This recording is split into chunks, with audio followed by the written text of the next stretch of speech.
my channel, Abiding in Him Daily. Today I have the second video in the relationship series that I'm collaborating with several other YouTubers this month, focusing on showing love to our husbands. I want to first thank Lora from My Titus 2 Journey for inviting me and to participate. And so I just want to say thank you so much for the invite. I'm really enjoying this subject matter. So as a disclaimer, I just want to say, if you are a mom and you're watching this video, this week's subject is not kid appropriate. So if you want, you can pause the video now and make sure that your children are out of the room before you proceed with the video, okay? So with that being said, this week's subject is keeping the romance in your relationship, or keeping the romance fresh with your husband. I do want to start by saying that romance, the perspective you have on romance or how you go about doing that, is different for everyone. Each couple has their own way of being romantic with one another, or expressing that closeness or that intimacy with one another. I looked up intimacy, and basically the definition is close familiarity or friendship or closeness. So with that being said, I talked about a lot last week about conversation, communication, and that closeness. So a lot of things that I discussed today may kind of piggyback on that, but if you're not sure exactly all of the details, because I'm not going to go as in detail, please do refer back to the video that I had, that I put out last week, that really went into how important it is to keep that closeness or that friendship with your husband. What I do want to stress is, no matter what the suggestions that I do make throughout the video, there is something that you want to keep in mind. You want to keep in mind that little things really do matter, and you also want to pay attention to the details. What I mean by that is, if something may seem insignificant to you and it may not necessarily make you happy, if it's important to your husband, you want to do it. A great example of this is, like, your husband can be stressed due to work or bills. He may not necessarily be thinking very romantically at that time, because his mind is preoccupied with whatever the situation is that needs handling at the time. If you know chocolate will put a smile on your husband's face, you know, take that as an opportunity to show or set the tone for romance in your relationship by going to get him a little chocolate, and, you know, kind of take his mind off of that for a moment and just say, you know, I thought maybe this chocolate, you know, will put a smile on your face. I'm so sure that in that moment, that chocolate will mean exactly what you meant it to mean. That whatever is important to him is important to you, and you know that detail, no matter how small. My first thing that I just want to say is, from my perspective of marriage is a covenant there where husbands and wives have come into agreement with God that they will make themselves available to one another. I wanted to say that because romance is important. It's just as important as any other thing in your marriage. And so you want to make sure that you're doing your part with making yourself available to your husband, because it is important for both him and yourself. And it's also very important for the health of your marriage. So my first suggestion with keeping the romance fresh in your marriage is keeping yourself and your home looking nice. Now, what I mean by this is, you don't have to be, you know, constantly going to the salon and get your hair done, or when your husband walks through the door looking like you just stepped out of the salon chair, or just went to have a MAC facial appointment and you have your face completely beat out with makeup. That is not what I mean. But I do mean, you know, kind of take some effort on a daily basis to make yourself look nice. The Bible says that he that finds a wife finds a good thing. So be that good thing. Okay, don't sit around with your hair uncombed or a t-shirt that you've been cleaning in, rollers in your hair, or a constant messy bun looking like you just woke up 2 minutes ago all the time. Now, don't get me wrong. I do know that there are times throughout life where we have our ups and we have downs. We have sickness. We have times when we just are not ourselves. That's not what I'm talking about, because those times should be few and far between. Don't let those be your main thing, your everyday, where you're looking like you just don't want to go on with life, because that makes a difference. That makes you want your husband to rush home because he knows he has that good thing waiting for him.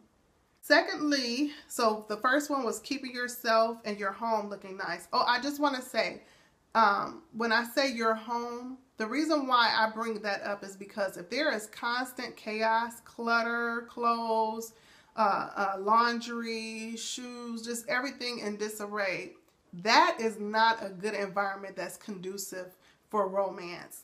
You'll be focused, either you or your husband will constantly be focused on everything that's wrong in your environment, and you won't really have the right atmosphere set to really have that one-on-one time that you need for intimacy. Okay, so secondly, take notes on what your husband likes. This is very important. You don't want to spend a bunch of energy doing things when it's not going to amount to anything. For an example, my husband doesn't like certain fruit. It makes him ill. So I'm not going to get into this big thing and get him a fruit basket with pineapples and bananas in it, and when he comes in, try to feed it to him, because that will be a total bomb. He can't eat it. It makes him sick. So pay attention, you know. And one thing about it, I know my husband, he likes when I wear my hair in its curly state. And he also likes when I wear my hair up. You know, he likes it when it's pulled up. So I make sure that I do that for him here. Or he likes my hair in a side bun too.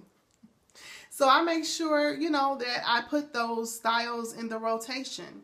And he always notices too. And then when he notices, he may say, oh, I like your hair, or I like that look. And I say, I know, because I pay attention to what he likes. And I want him to know that I've done that purposely for him, because he is special to me, and I want him to know that and feel that. Thirdly, this one may be a little bit, you know, controversial to some. However, I do believe it needs to be said. So the third one is, don't make a habit of underdressing too much, especially in public places.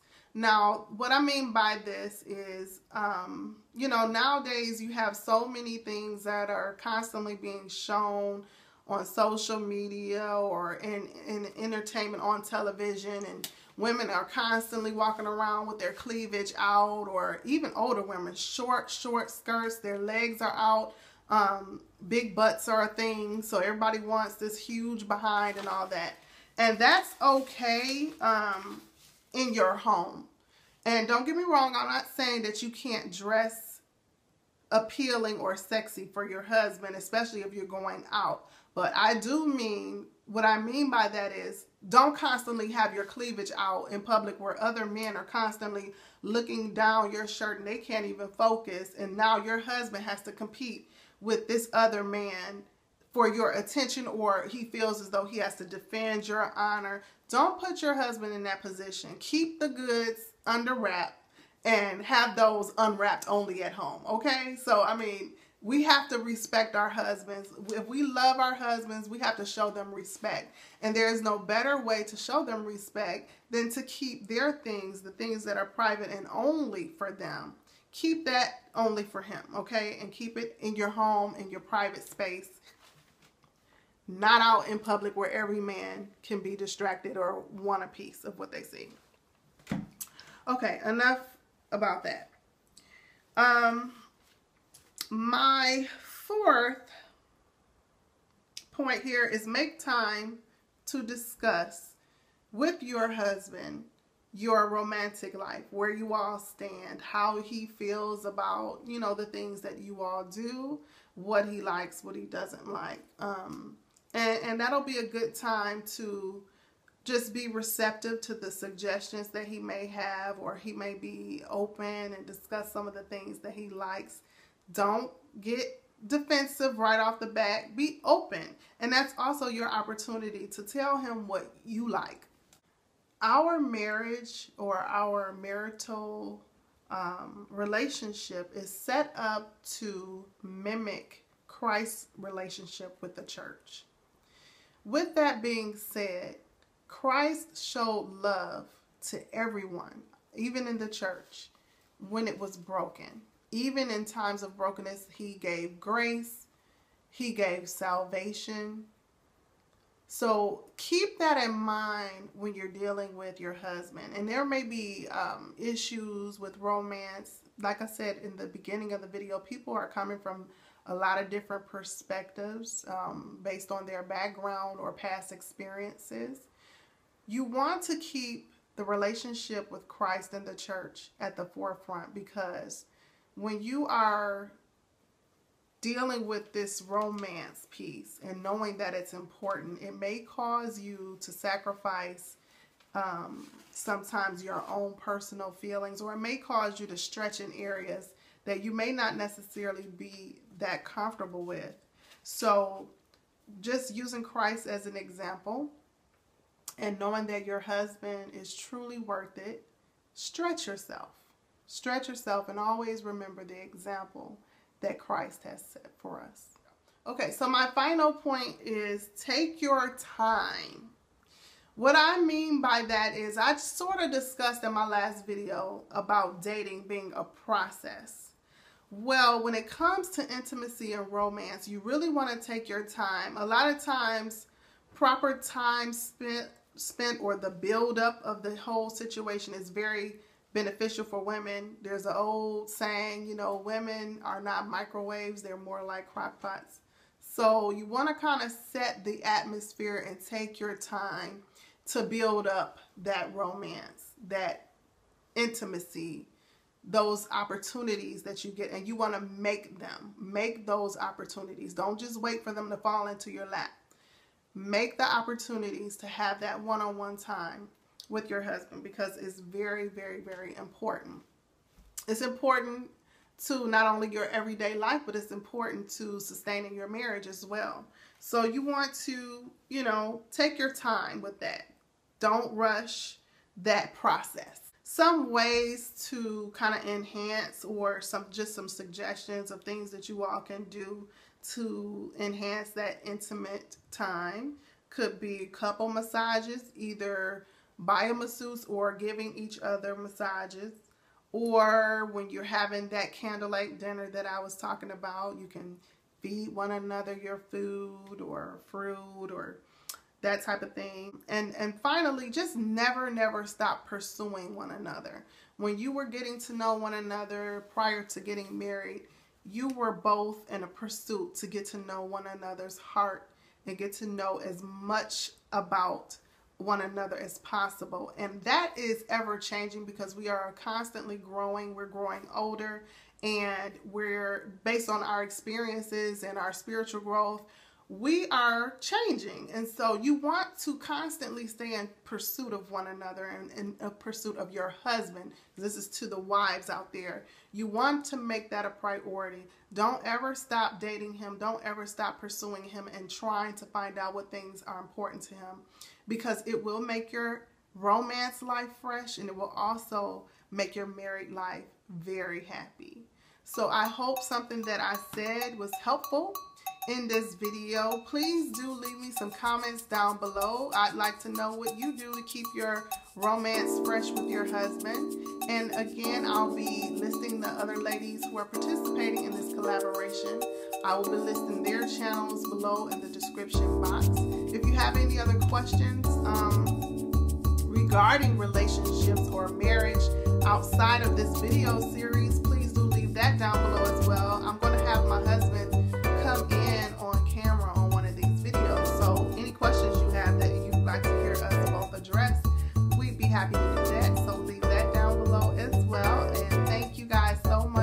watching and continue to support my channel.